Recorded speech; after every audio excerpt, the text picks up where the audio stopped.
All right, I've got something really scary for you today.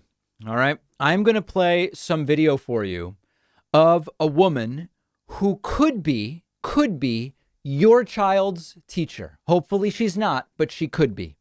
A viewer who I won't name sent me this video. This is from a teacher in her school district who did a video on YouTube called A Lesson Plan. And it wasn't a lesson plan. It was an explanation of why this teacher, whose name appears to be Carly Sue, based on the YouTube channel that this has been uploaded to. This is an explanation of why this teacher wasn't in school. It was a message to, I guess, her students. And the reason she wasn't in school is because she refused to get vaccinated or be tested for COVID. She goes on in this video to spread all sorts of disinformation about the vaccine, viruses, masks. We're going to look at a little bit and just understand there are hundreds, thousands of people like this who are teaching your kids right now. Right now. Take a listen to this. Hi, everybody. Hope you're having a good day. I just got done walking my pup Hans on this beautiful Sunday. And I wanted to make a video because you obviously can see that I'm not in class today. Right. And I wanted to go over a few things. One of those things being explaining why I'm not there. You deserve to know where your teacher is. Please. First thing is I'm not sick. I don't have a cold. I don't have a sore throat. I feel great. The reason that I'm not at school today is because the administration has enforced the jab mandate, as well as if you refuse the jab, then they're requiring testing. And I have a very strong stance on that. I feel that it's unconstitutional. I will never. This is not a law professor, by the way, and there's nothing unconstitutional. So we're starting with law. Remember, this is a message to her students. Ever inject my body with something that is experimental. It doesn't qualify as a real vaccine.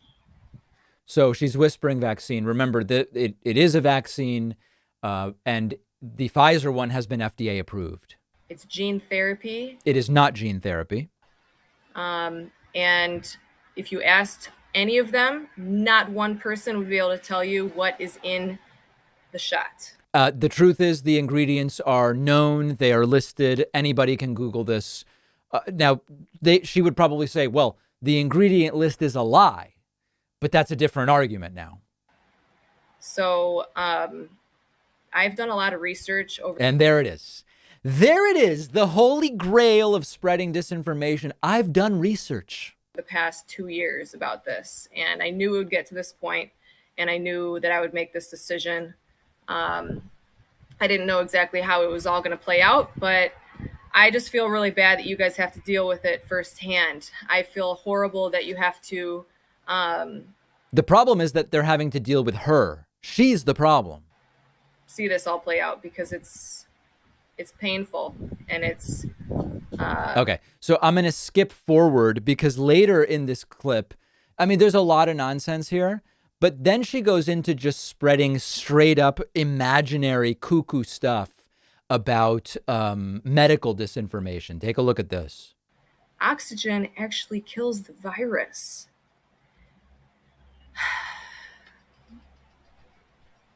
The right to breathe, the right to make your own choices. I'm guessing this is anti-mask. Oxygen kills the virus, so the mask is bad. It's a free country, or we thought it was, but it's not. We have to fight for our freedom. And if you believe in freedom, if you believe in living free, then you got to do something about it. You got to have some courage. You got to step up and decide what you believe is right. So just know that I'm praying for you guys. I care about you so deeply, and stand strong, okay? God wins, and just persevere, finish strong. We're almost there. Can you imagine your kid being taught in school by this woman? And there's so much we can say. Obviously, there are probably some parents who like this stuff. Okay. It seems like a dystopian nightmare to me that this is the woman that might be teaching our children. But there's another thing I want to mention here. With all of these people, they all seem to have the idea. They don't seem to question that they might have figured something out about COVID that would change the entire pandemic, that the entire global medical community hasn't figured out.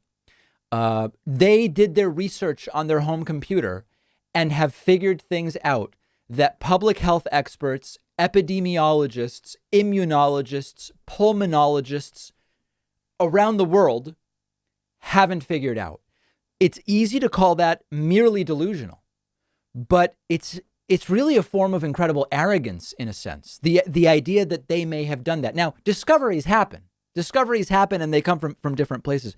But the idea that these folks are the ones that by doing research figured out, hey, all we got to do to get rid of COVID is don't wear masks because oxygen kills the virus. So just put oxygen on the virus dies. You don't need masks. You don't need a vaccine. And also throwing in God stuff too, as well.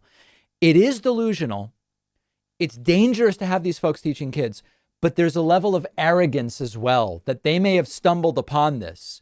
And this is a major issue with social media, actually. This is, I've mentioned before, I'm almost done now reading the book Technopoly by Neil Postman.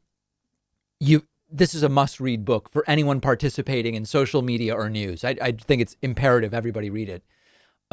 There's this reality that Neil Postman wrote about that when you get a new technology, it's easy to say, let's make sure it's only used in these ways, but not in those ways. And the truth is, once you've got a technology, the technology changes the culture in irreversible ways.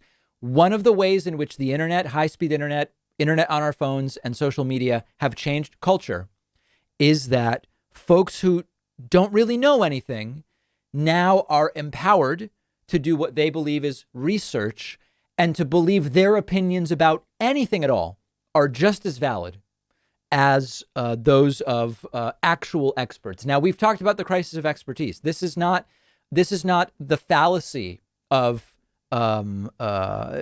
saying if someone's an expert, then if the only reason you trust someone is because they are claiming expertise, then that's a fallacy. We're talking about actual experts here, and this is one of the seemingly irreversible impacts of widespread high-speed internet, mobile phones, smartphones, and social media. And this is really scary stuff. And she's teaching people. She's teaching kids, although maybe not much longer. I guess we'll see. When we're talking about sleep, we always hear about how much sleep people get, but often neglected in the conversation is the quality of that sleep, which is just as important.